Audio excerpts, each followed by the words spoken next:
What's the thing that's happening for you right now?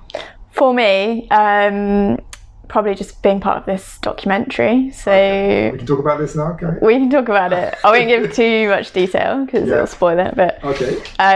It's out there. There's a little trailer available. It's called The End of Medicine. Been working with Alex Lockwood on that. The End of Medicine. Yes. Good. Really ominous. It's really ominous. Yes, it's about sort of pandemics and antimicrobial resistance with respect to animal agriculture. So it's really, really eye-opening, really full of excellent stats, which I love. So what's your part in this documentary?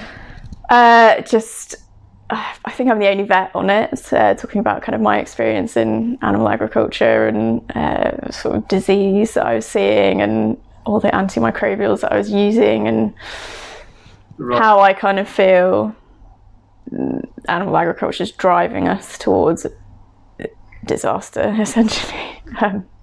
It certainly is. Yeah. But you're an agricultural vet. That's not like your regular sort of pet. No, it's very much agricultural. So spent 4 years in the pig industry. So it's my experience is quite intensive agricultural. So a lot of antibiotic use, a lot of disease seen during that time. Okay, so are you still practicing vet? Not at the moment, certainly not commercial side of things. So I left the pig industry about a year ago. Right. And joined Viva for 6 months, and then 6 months of doing all sorts of other things. Okay, hold on. Let's rewind a little bit. You were working as a vet. Yeah. You were salaried and earning living. Yeah. Everything well, I was going to say everything was fine. Obviously, something wasn't fine. So what happened then? How come how did you leave? Why did you leave? So I went into commercial pig work because I already had a feeling for how not right it was. Like I did about 6 months of work on an intensive pig farm when I was 18. So I kind of, before I even did my veterinary degree, I was like, this is really shocking, and I sort of geared everything towards working my way up and hopefully, influencing welfare changes in agriculture, but that was not to be.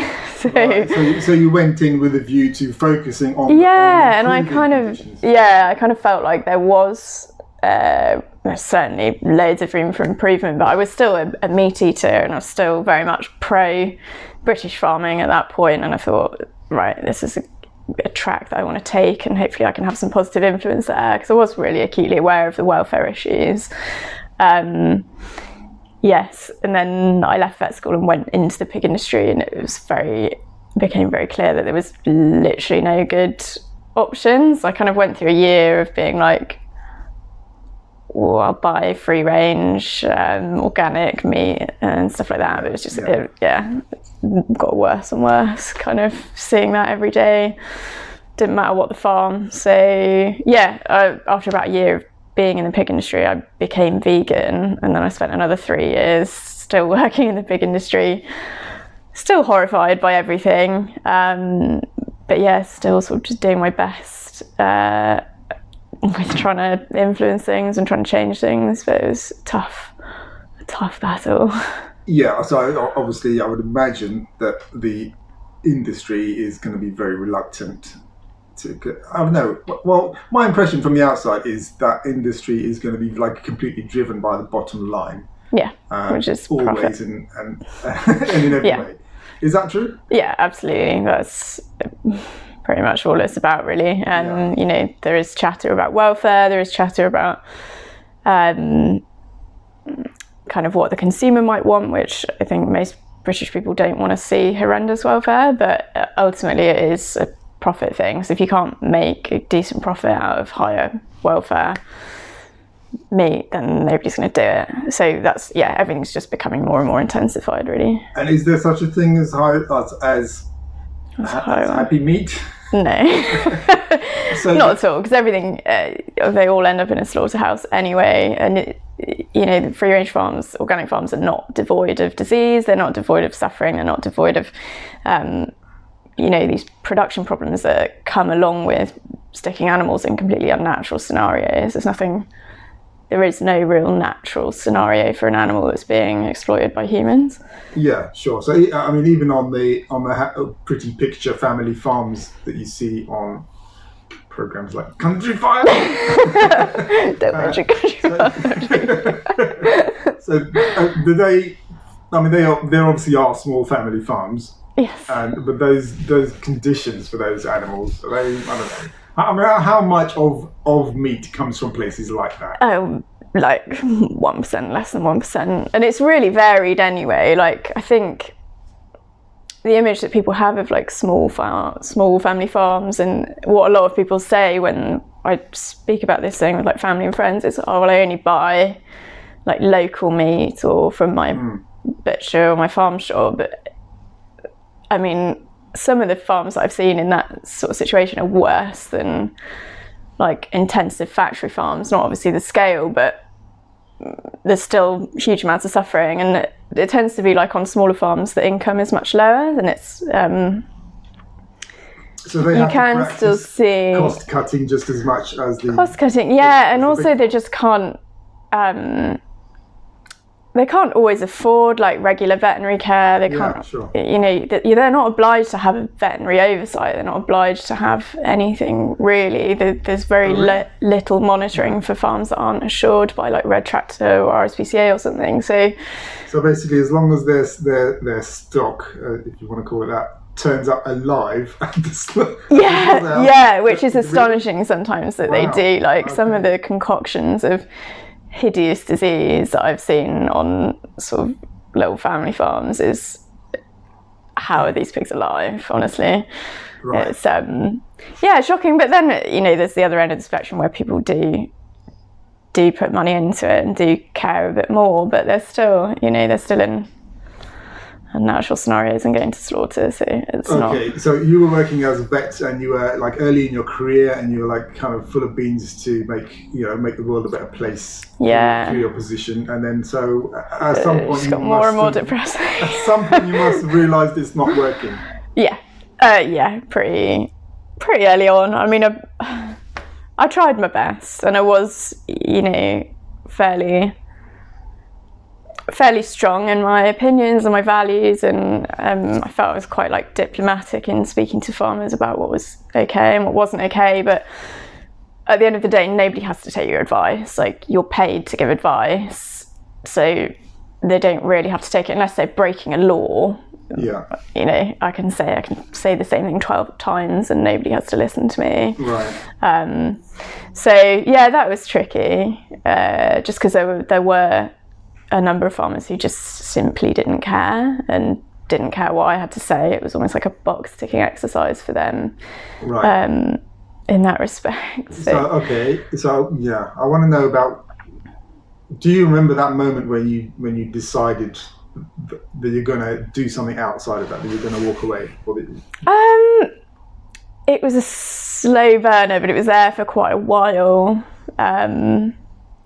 It was a real conflicting time actually, because I was desperate to go and like shout about what I was seeing and do something different and get out, because it was like horrible, like really harrowing stuff in my day-to-day life.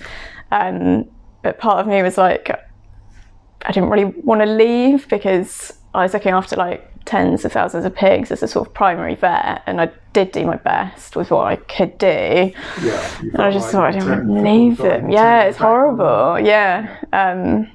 So that was I was back and forth for quite a while, and it did take quite a heavy toll on like my mental health and stuff. Well, I first saw you talking at a Viva fair in Bristol, and it was just horrible to listen to. I didn't know who you were, and all I knew was that you were an commercial pig vet. So that was a really interesting position. So I came to see you. And I was really moved actually by the fact that you had done that thing of stepping out, because that takes some balls, I think. Yeah, that definitely does. To actually move out of this is a profession you'd worked really hard for, and you put a lot of, you put heart and soul. A lot of years into it. So I found that really inspiring. I was like, that is totally cool, because you've just done that thing that everyone needs to do in a really big way as well. Yeah, and I could tell, right? Go big or go home. I could tell, listening to your voice, that you obviously, you weren't a public speaker. That wasn't your thing. You're just fresh out of the industry. Yeah. You just wanted to speak up, and you're really speaking from the heart. So that really struck a chord with me, and I'm glad that you've done that. I hope, it certainly inspires me, and I hope it inspires other people to do something. Actually, I was thinking about activism, because it's supposed to be about activism. But a little thought I had was that, we're trying to inspire people to go into activism and do something, and to move into the vegan space. But you see the prominent figures in the space, and you kind of think, well, that might be a bit out of my reach. I'm not, I couldn't really be like a YouTube influencer, or like someone breaking into animal labs and things like that. That's for other people. But what I realized is actually you can be an activist just doing whatever it is you do that, but try and move into the vegan space. So I think that's what you've done. Yeah. I think that's what I'm doing as well, because I have a guest house, but it's a vegan guest house. So and you get so many conversations with guests, and you've got all your delicious food and stuff around, which is no flags excellent activism.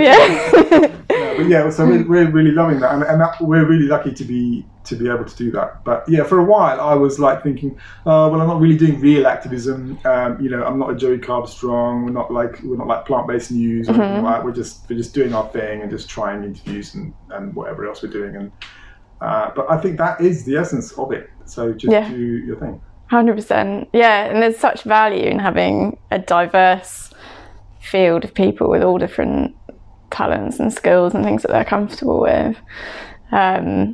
Because not everyone's going to respond to like the big influencers. Not everybody wants to watch a YouTube video of conversations on the street, or really factual kind of info bulletins. Like some people respond way better to like personal conversations, or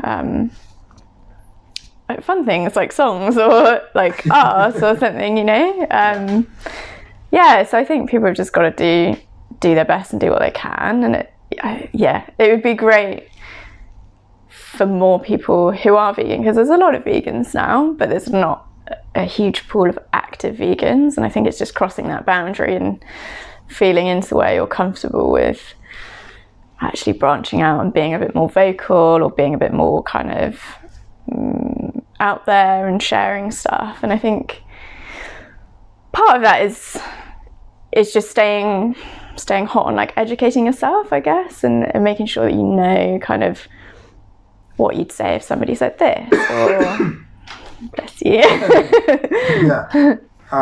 That's really important, to educate yourself. And it kind of happens naturally, because you see so much stuff. And I think it's kind of a natural path, isn't it? Like you start down it, and it's like a horrible rabbit hole of info. And I've seen that in the vegan space. People are generally very well read, and they know their stuff. Because you have to, like the challenges you get on a daily basis, just from like your family and stuff, is mad. But,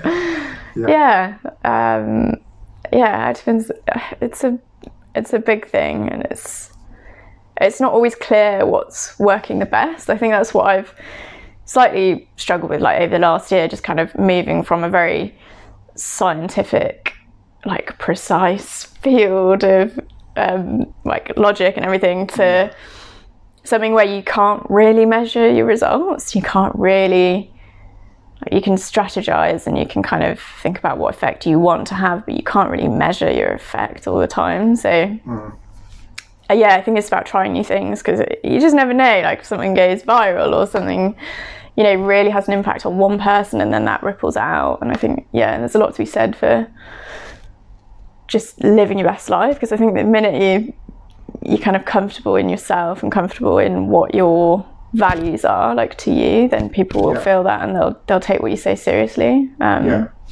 Actually, Yeah. that reminds me. Another interesting thing you say or you do is you talk about, you use sustainability, but you're talking about like being sustainable as an activist. Yeah. Which is really like, that was really fresh for me, and I think that's really important because Yeah. you know, we all know what it feels like when you're just depleted or you end up demoralized because you've just had enough. Yeah. You know, and things get too much. But so I think it's really important to do that and to take time out. Definitely. Yeah, it's very easy to get overwhelmed, I think, particularly. Yeah, it's easy to start off with one thing, like one little thing that you think this is something I can tackle or something I can speak about, and then you start looking a little bit further, and then you just end up like, oh, the whole world is mental, like it's horrible. Yeah. But it's not. There's a lot of good, but it's easy to get down that road and then just think, what the hell am I going to do? Like, just as this one person in this huge, kind of messy, corrupt system. So, what was your first talk to a group? You know, what was your first kind of public speaking? Yeah, I think it was. Yeah, that. I don't think it was that one. The one before was just a little vegan festival. So that was one of the first. Yeah, because it was weird, like coming out of the veterinary profession and then suddenly being on a stage chatting about myself. Like I'd done like educational talks and like training people, but I've never just like shared anything about myself really. So yeah, it was that Viva Festival.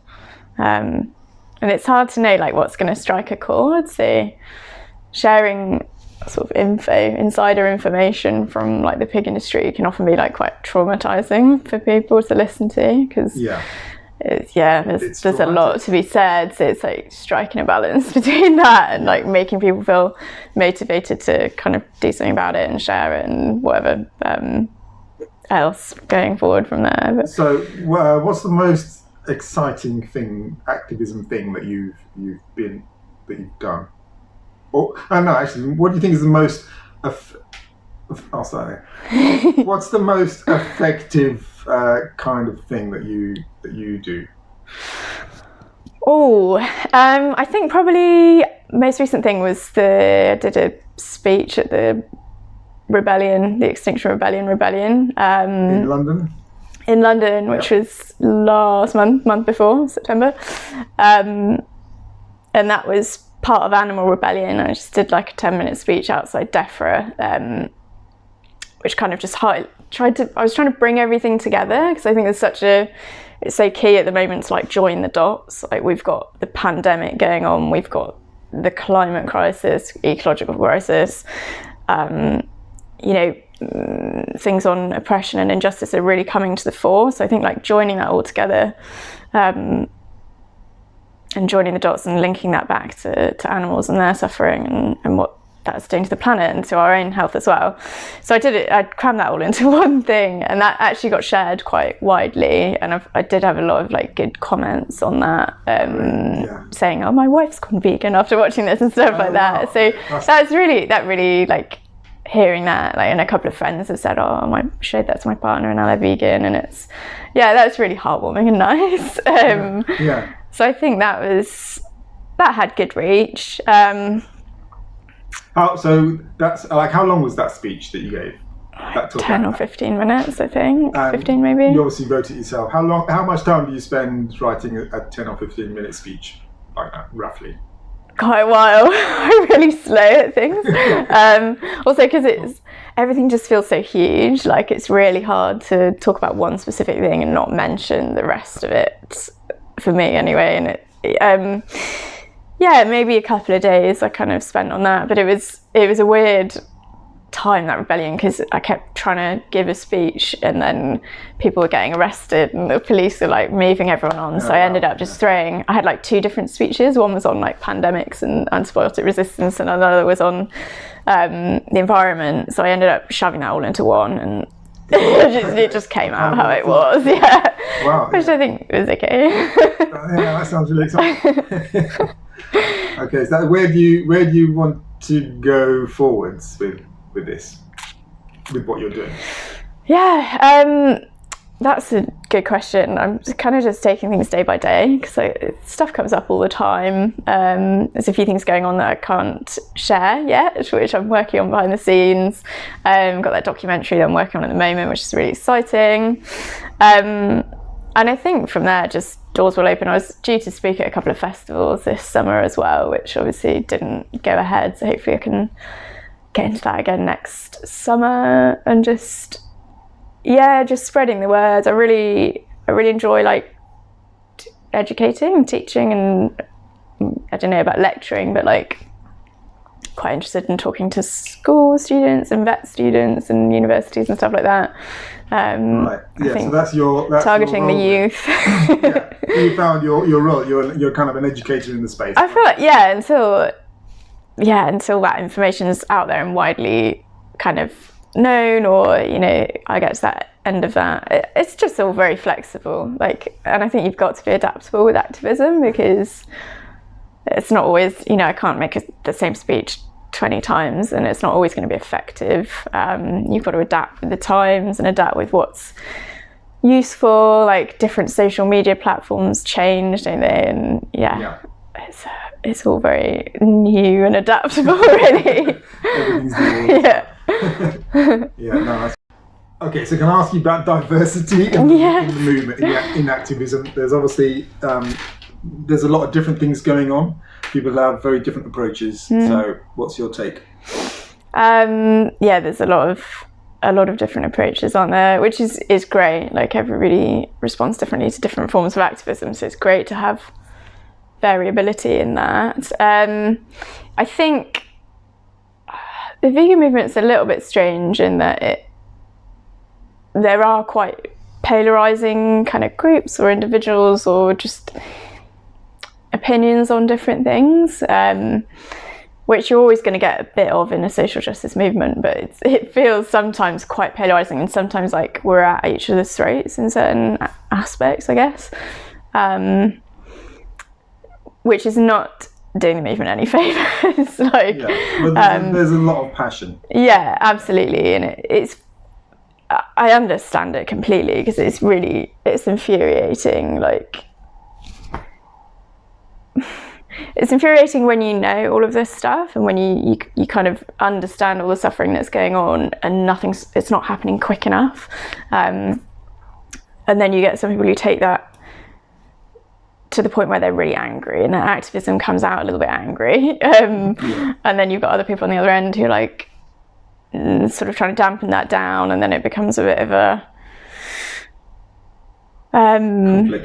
conflict and picking apart other people's activism, which is so counterproductive. I think this space is very decentralized, and that's the nature of it, but it has its advantages, because it will evolve, and it has a lot of evolution going on. So anywhere there's a space for something to grow, it's more likely to happen, because there is diversity in this space.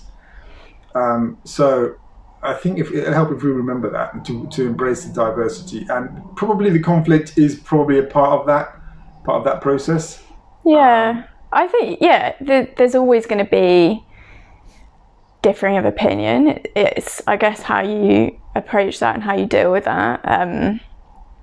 I've come up against a couple of times where either I've seen something or I've heard somebody say something and it's not 100% accurate, and it's almost like it's slightly verging on sort of sensationalized information. I've kind of tried to reel it back and say, oh, actually this is from from someone who's worked in that industry, this is actually what that is and what that means.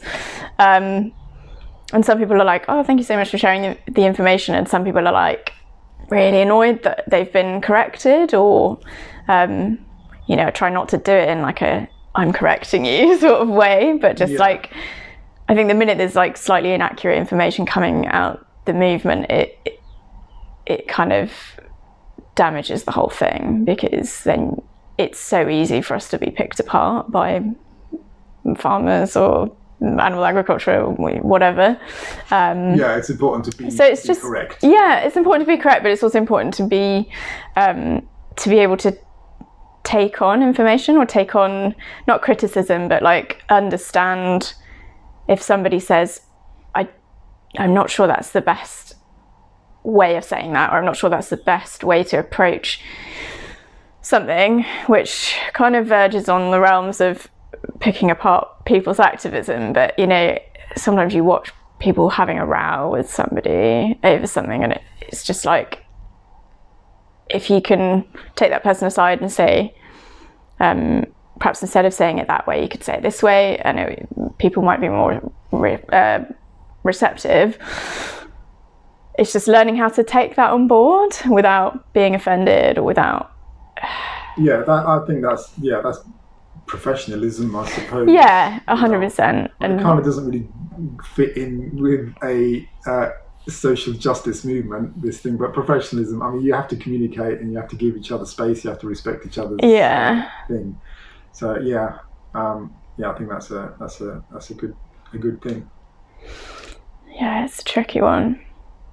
Tricky question. It's quite similar to because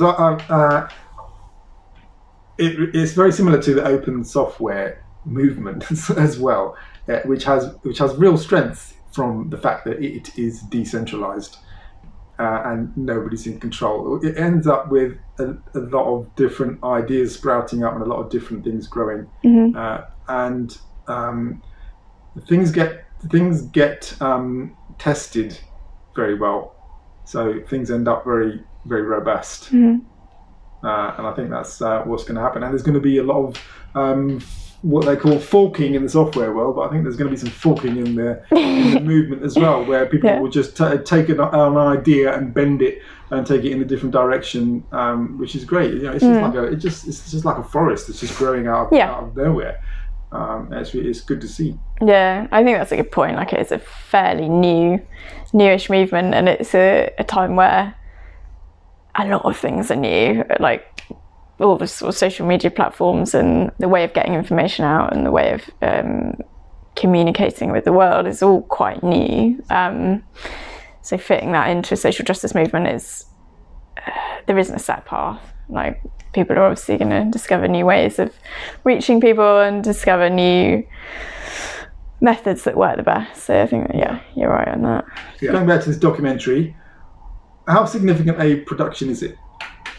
Pretty significant, I would say. Well, I would say massive.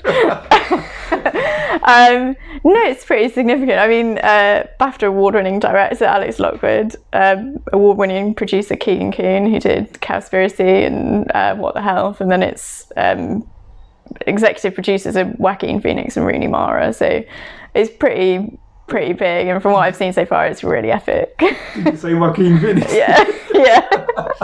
I get excited about that. My new best mate. Just kidding, I'm not there.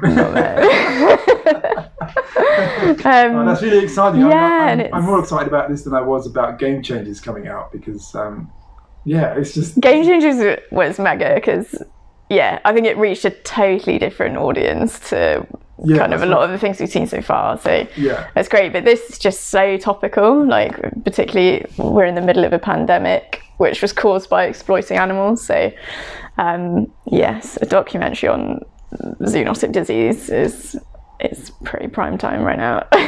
Yep. Cool. Well, it's just really exciting to see something that's obviously going to be a slick professional production with a big budget, and this is that sort of thing is just what this space needs. I think it's really exciting. Yeah, and it's very balanced. From what I've seen so far, there's very good balance. You know, it's not a bunch of vegans talking from one side. Like, it's across the board. You know, getting opinions from people who know exactly what they're talking about. Like, and there's obviously yourself, who's an ex-agricultural pig vet. That's very special. That's what makes you so interesting. I can't believe that there isn't another Alice the pig vet out there. Is there? Are there? What, in terms of people who've come out of veterinary agriculture? Yeah, and then gone activist. No. No, I was very much the social pariah of the profession. Wow. Only vegan at everything. Only person, it's very very unusual. I think maybe I haven't had a lot of messages from like vet students and stuff coming through, which is good, really encouraging. But as far as I know, I don't think there are any other. So would they reach out to you for what? Just to say thank you for sharing, because I mean, I wasn't vegan when I went through vet school, so it wouldn't have hit me quite in the same way. I was just learning it from getting the experience and the knowledge that I needed to be a vet, whereas there are now quite a few vegan vet students, and I think for them coming through and day one you start off with like dissecting animals, racing greyhounds and that sort of thing, which now looking back is a bit weird. And all through like your farm animal kind of education, you learn a lot about productivity, and there's a lot in there about like how to get the best milk yield from a dairy cow, and how to make a pig grow fast, and how to make a chicken grow fast, and that sort of thing, which that sort of agricultural side is very business-like, which I just lapped up at the time, because I was always like, I'm going to go into the pig industry and I'm going to be good at it. Like, I need to be good so that I can have the respect to actually do something with it. But I think for the vet students going through who already feel very uncomfortable about exploiting animals, it's probably very difficult. Just lots of messages of people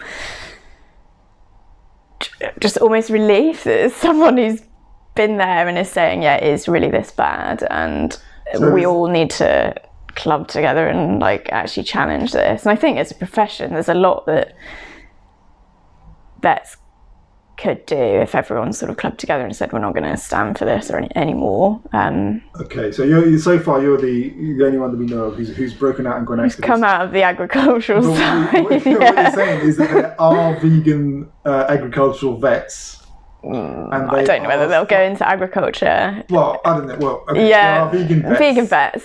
Coming through up into the profession. Yeah, and they are starting to collaborate, are they?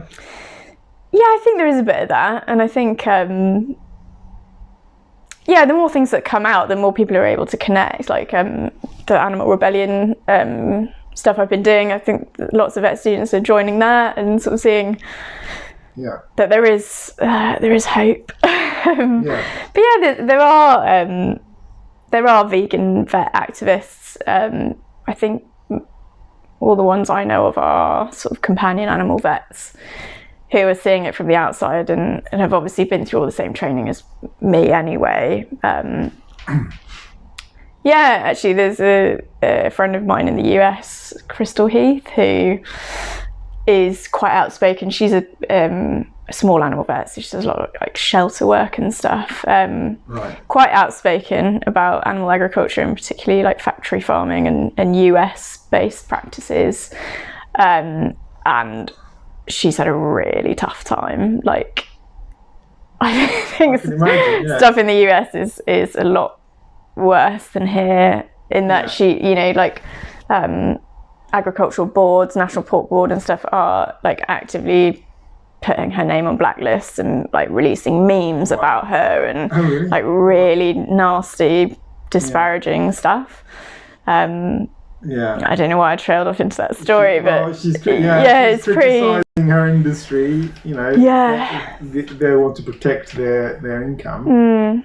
Actually, you know what? The last time I took my companion animal to a vet, I just saw it in a completely different light. I just felt like I could have gone into a double glazing showroom. It was a parallel experience, basically. I was being sold. I felt like I was being sold stuff. I don't know. Maybe I've just become, vegan and really disgusting. But they're just going through the flowchart of tactics to get you to spend, either to buy medication, making you feel guilty, and all those sorts of tricks. I don't know if you had any of that. I've heard, that's a really tough one, because for vets, it's very stressful. Like, in terms of you're employed by someone, or you're maybe employed by a corporate. There's a lot of sort of corporate veterinary companies now, so you're on like a very strict schedule. You've got like 10 minutes to do your consult, and in that you've got to get a full history from the owner, you've got to clinically examine an animal, you've got to do any diagnostic tests that you want, and you've got to come up with a treatment plan. So like the stress levels for a vet, and depending on who they work for, or sort of how prescriptive it is and what they do and how their practice works, it can be really difficult, and it's difficult to kind of communicate that with an owner. Yeah, I know I'm trailing into something which is completely irrelevant here, but like mental health in vets is really poor. Like the suicide rate is 4 times the national average, and I think there is a lot of misunderstanding that it's a tough profession, and you get a lot of abuse like from clients, and I think in the UK particularly, like, I mean, vets are paid really badly for a start. Yeah. And then on the flip side, wait, there's a lengthy education to become a vet. I don't know how many people know this. Massively in debt. 5 years. 5 years training at uni, and then like everything. So I started working on farms when I was like 15, so every school holiday, and then all your holidays through uni you're seeing practice and stuff as well. So yeah, so it's working holidays. Yeah. So you come out of that, and then you're paid badly, and it's a very stressful job. It can be quite traumatic, and it's I think also because we have the NHS here, like the understanding over how much vet's time actually costs, and how much medicines cost, and how much surgery costs, and anaesthetics and sedatives and diagnostic tests and stuff like that. It feels very different here, I think, to places like the US. Where you're just from chatting to friends over there. Right, because you're more used to paying for anything medical. Yeah, exactly. Yeah. It's a very off-topic conversation, but it's a big one. Yeah, no, it's interesting because it's an interesting position being a commercial vet when you're a vegan as well. Yeah, I mean, very different in agriculture. Like that's a completely different story. I think most practices are sort of 50% of their profits are on pharmaceuticals, and it's very different. Okay, but what you've done is you're like we said earlier, you're moving your profession into the vegan space. Mm-hmm. So what's that looking like for you? What's your version of that? In terms of veterinary stuff? Well, I do a bit of sanctuary rescue stuff, like if anybody's got particularly pig specific things, because I know there are only 30 or 40 pig vets in the UK, so pretty undersubscribed, and a lot of sanctuaries now have pigs, and it's quite a niche. Like a lot of just general farm vets are really uncomfortable with pig work because it's very sort of specialised. Like you wouldn't ever get a general farm vet going and doing a herd of pigs, because it's a very different business. Why are they different then?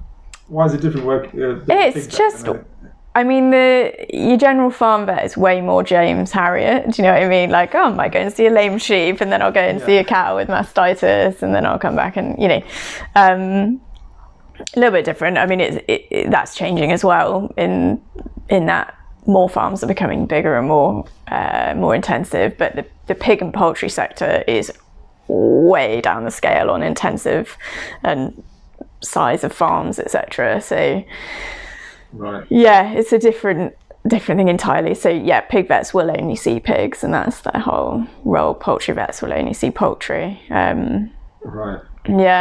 But you get specific dairy vets, you get specific sort of beef and sheep vets and that sort of thing. But so it must be if you go and do some veterinary work for a sanctuary, that's a completely different thing, is it? Yeah, that's very different.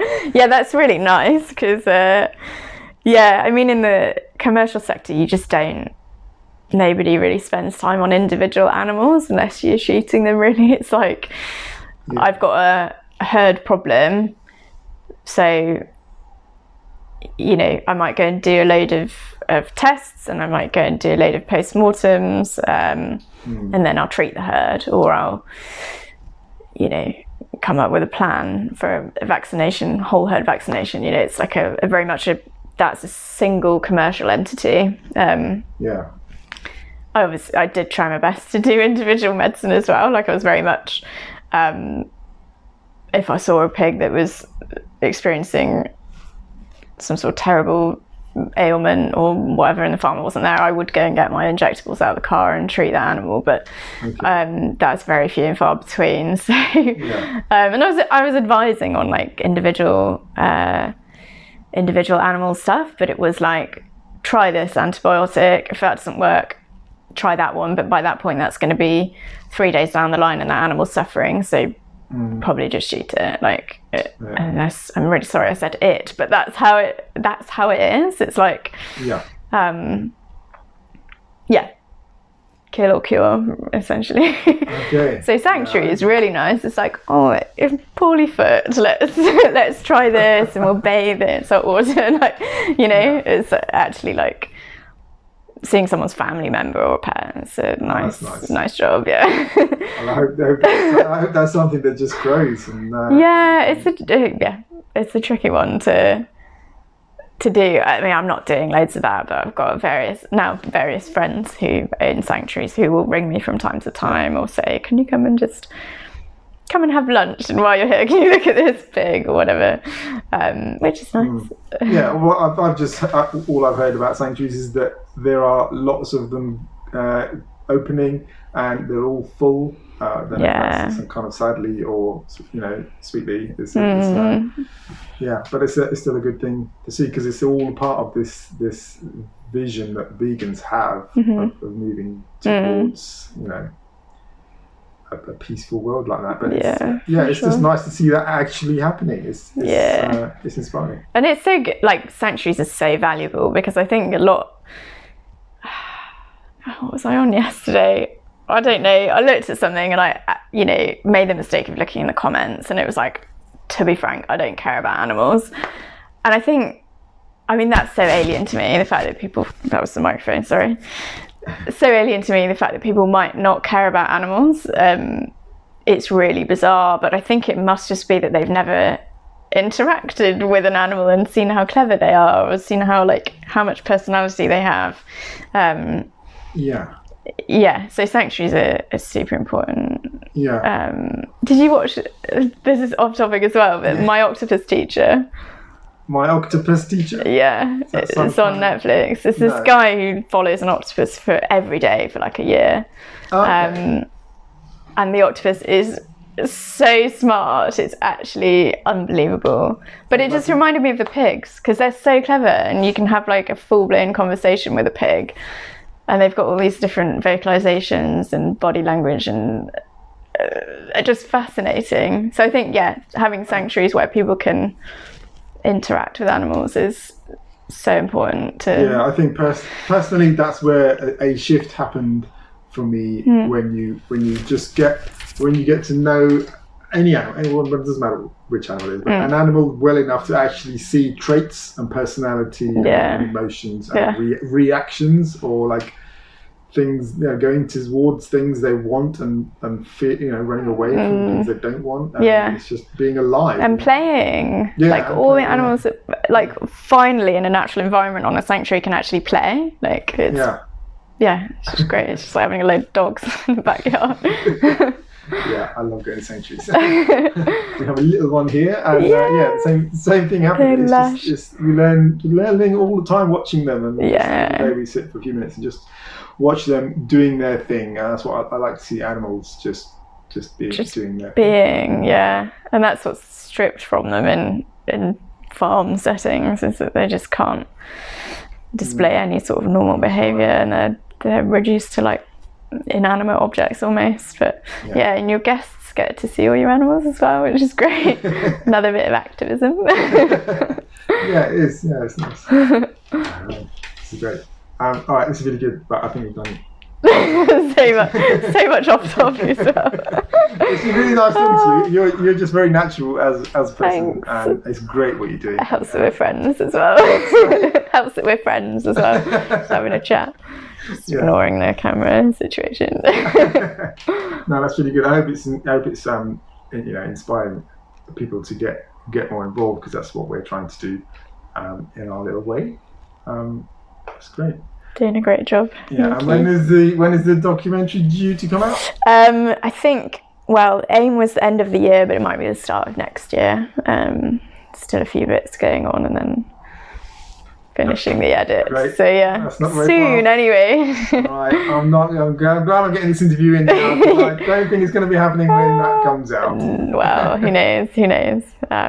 Yeah, there's a couple of other exciting things going on, which will take up a bit of my time going forward as well. So I'm glad we've caught up as well now. Excellent. Right, great, Alice. Thank you very much. Thank you so much for having me. Yeah, thank you for having me here. This beautiful cabin.